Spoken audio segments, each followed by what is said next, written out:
Assalamualaikum warahmatullahi wabarakatuh. Halo pendengar setia podcast Bale Amil. Senang sekali hari ini bisa menemani kalian semua. Panggil saja saya Anissa.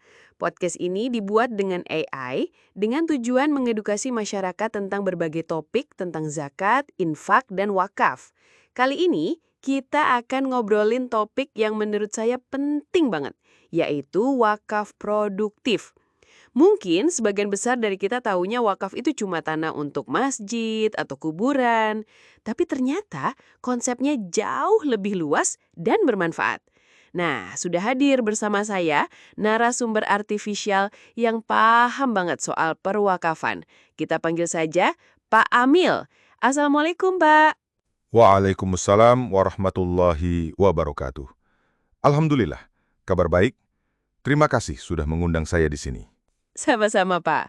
Langsung aja nih, bisa jelasin ke pendengar apa sih yang dimaksud dengan wakaf produktif? Jadi begini, wakaf produktif itu adalah harta wakaf yang dikelola secara produktif untuk menghasilkan manfaat ekonomi, lalu hasilnya digunakan untuk kepentingan umat sesuai tujuan wakaf. Misalnya, wakaf tanah yang dimanfaatkan untuk kebun, ruko yang disewakan, atau dana wakaf yang diinvestasikan secara halal. Jadi bukan cuma diam, tapi terus berputar dan memberi manfaat. Wah, jadi bisa jadi sumber pemasukan yang berkelanjutan ya, bukan cuma sekali pakai. Betul sekali. Kalau kita ibaratkan, ini seperti memberi orang pancing bukan hanya ikan. Dengan begitu, manfaatnya panjang dan pahalanya insya Allah mengalir terus bahkan setelah pewakaf meninggal. Kalau di Indonesia gimana Pak? Sudah banyak lembaga atau masyarakat yang menjalankan wakaf produktif? Alhamdulillah sudah mulai banyak. Apalagi sekarang ada dukungan dari pemerintah dan Badan Wakaf Indonesia. Misalnya, ada lembaga yang mengelola wakaf untuk membangun ruko, membuka kebun sawit, atau memberi modal usaha kecil.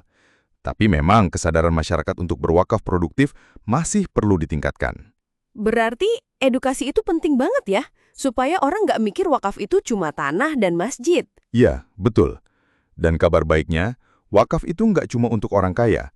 Dengan wakaf uang, kita bisa mulai dari nominal kecil, bahkan puluhan ribu rupiah.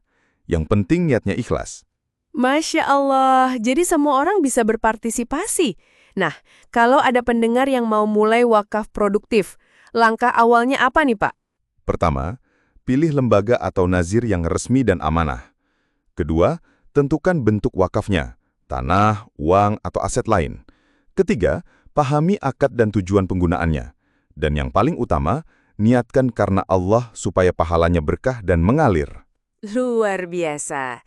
Terakhir mungkin ada pesan untuk pendengar kita? Mari kita ubah cara pandang tentang wakaf. Dengan wakaf produktif, kita bisa membantu pemberdayaan ekonomi umat, mengurangi kemiskinan, dan mendapatkan amal jariah yang tak terputus. Masya Allah.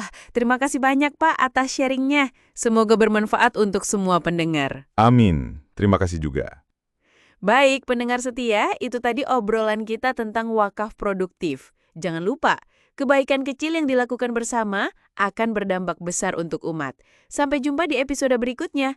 Wassalamualaikum warahmatullahi wabarakatuh.